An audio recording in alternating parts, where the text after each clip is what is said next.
YouTube. This is gonna be a deep one here. And it goes back to my campaigning to get us out there to vote. And gives you a little insight into why I do vote. But this is a story that's probably gonna stay in Vegas, because they say what happens in Vegas stay in Vegas. I'm finna walk to this here store. It's the first nice day to can tolerate the weather. I'm finna take advantage of it. Exercise my feet. But we talking about an elected official allegedly committing murder.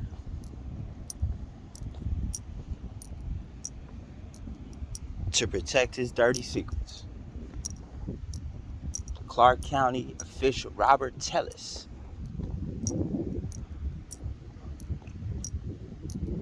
is the man I speak of. And his crimes are kind of creepy and spooky. Based on, I got a lot of animosity with Clark County entities here. Child support, child protective services. A few of their little entities have done or practiced some unfair business tactics against me. So what I want to speak on, I'ma let these here videos do the talk.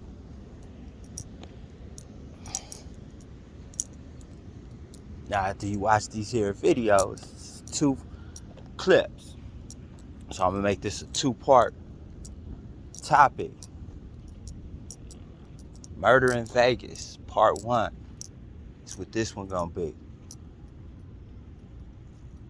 And what makes this very interesting is, in my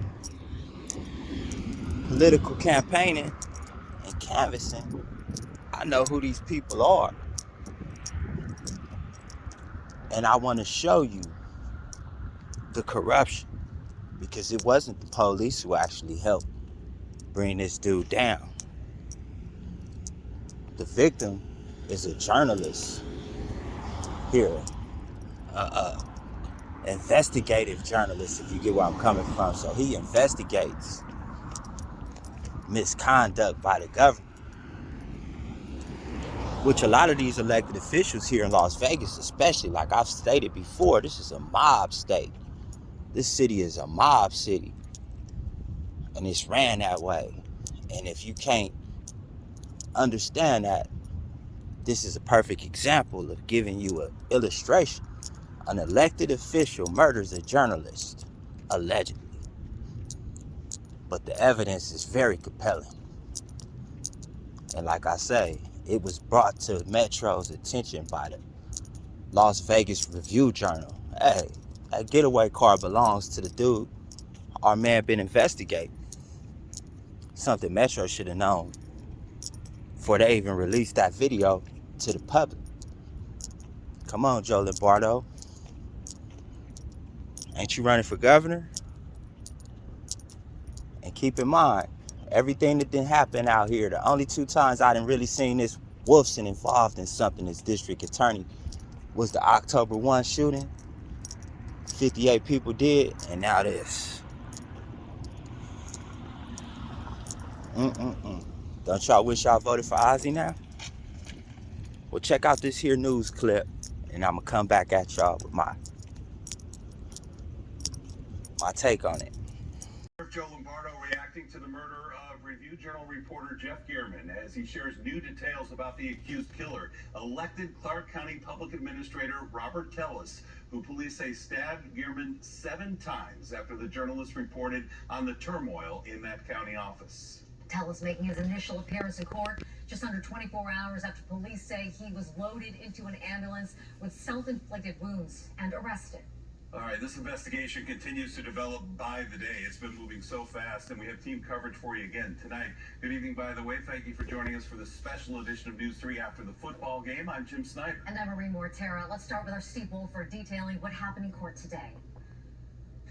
Robert Tellis made his initial court appearance earlier this afternoon here at the Regional Justice Center after a brief review of the evidence by Richard Scow, one of the prosecutors with the District Attorney's Office. Judge Elena Lee Graham ordered Tellis be detained without bail. Judge Graham based that decision on a number of allegations laid out by the DA's office, including DNA evidence allegedly matching Tellis on the body of the victim, Jeff Gehrman. It was also revealed that activity on Tellis' cell phone terminated shortly before Gehrman's murder and resumed a few minutes after he was killed. Clark County District Attorney Steve Wolfson was present at the initial hearing and later spoke with reporters to explain what happens next. The charging decision will be made in the next 24 to 48 hours.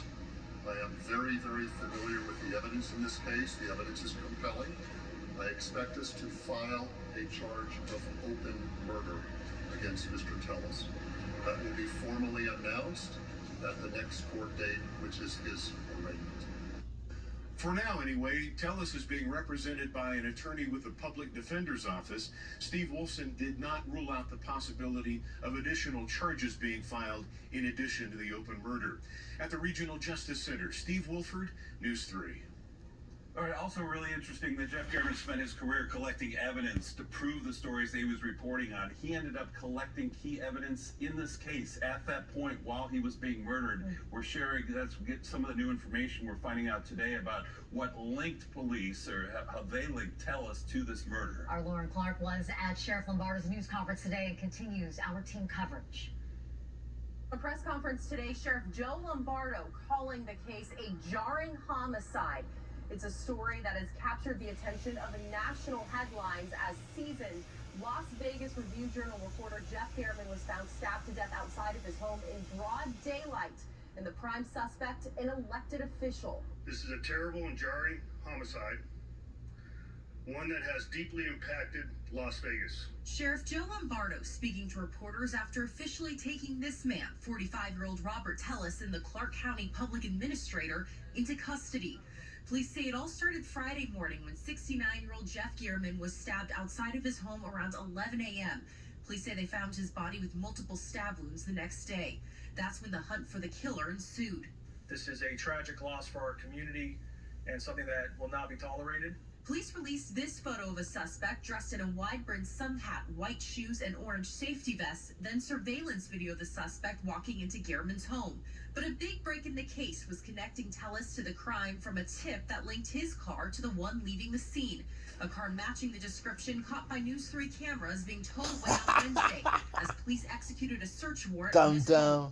Their investigators say they also found these, white shoes with blood and a white-brimmed straw hat, cut, say police, in an apparent attempt to conceal evidence. We received positive DNA results that showed Robert Tellis' DNA at the crime scene. Police say Tellis was an early person of interest as he was the subject of Gehrman's investigations.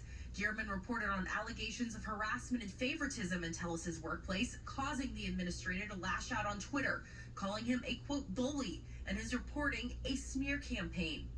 Gehrman, a veteran reporter whose career spans decades in Las Vegas, is remembered by his colleagues as someone who doggedly went after the truth. We expect journalism to be open and transparent and a watchdog for government. And when people take it upon themselves to create harm associated with that profession, I think it's very important that we put all eyes on and address the case appropriately, such as we did in this case. And police say they did not recover the weapon at the scene. Police say it's still early on in the investigation and they're working to gather more evidence for their case. Reporting in Las Vegas, Lauren Clark, News 3. One more note from Sheriff Lombardo. He credits journalists at the Review-Journal for helping them with the investigation. They wanted to know more than anyone who killed their friend and colleague. Our Katie Bunch is here in the studio with more on that angle to the story. Yeah, Sheriff Lombardo says the Review-Journal was instrumental in sharing information, which essentially sped up that investigation. Now, first, they connected officers to Gehrman's family so they could be notified of his murder. And second, Lombardo says the journalists provided them with Gearman's previous investigations on the Clark County Public Administrator and details of a potential follow-up story Gearman was pursuing. In addition, when officers released a picture of the maroon GMC Denali believed to be the suspects, the newspaper journalist observed a vehicle in Tellis's driveway matching the description. Now, we talked to a friend of Gearman's and a former employee of the paper over the phone about the joint efforts to get justice. The police could have found that through their own research in the archives of the newspaper online, but the newspaper turning information like that over to them certainly hastened the investigation. So all told, I don't see an ethical issue here. Now, in the end, it was the DNA that ultimately led to the arrest of Robert Tellis. Investigators took a sample from him and matched it to DNA found underneath Gearman's fingernails. In the studio, Katie Munch, News 3. Okay, thank you. Since Gearman organizations are speaking out in support of the First Amendment, the Committee to Protect Journalists says it is rare journalists are killed in the U.S. and murders in retaliation for their work occur even less frequently. Gearman is the 9th journalist murdered in the U.S. since they began keeping records in 1992. PEN America, another group devoted to protecting the First Amendment, says this should never happen. Deeply disturbing, and it's an outrageous situation. The response I would like to see is that political leaders need to commit to defending the freedom of the press. They need to commit to defending the safety of journalists.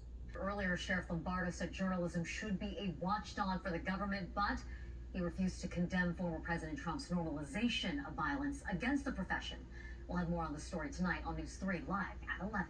So we're learning a lot more about the investigative skills of police detectives and journalists at the RJ, as that led to the arrest of Robert Tellis, now accused of murdering veteran reporter. And how posts. What we need is more of that street justice.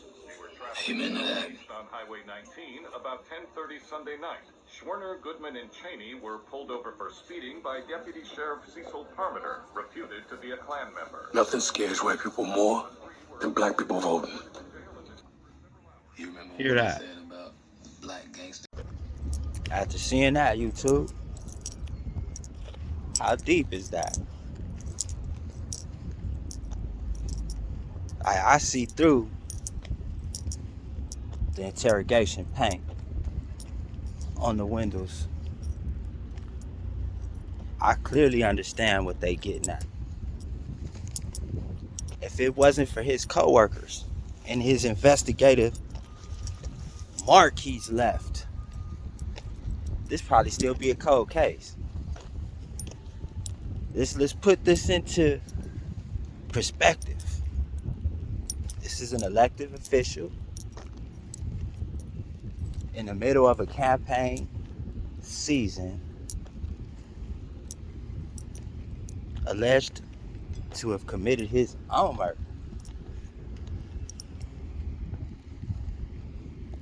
It don't get much more deeper than that. And fighting this system out here, promise you, it's been the battle, it's the toughest battle that I've ever had to face legally. It's been here in Nevada. This is a corrupt state, corrupt city, with a more corrupt county. If there was never a more so a reason to get out there and vote than this, you not voting allowed this dude to be in power. So you not voting for the next righteous individual might allow another one of us fighting for justice and righteous to fall victim just like dude. Think about that.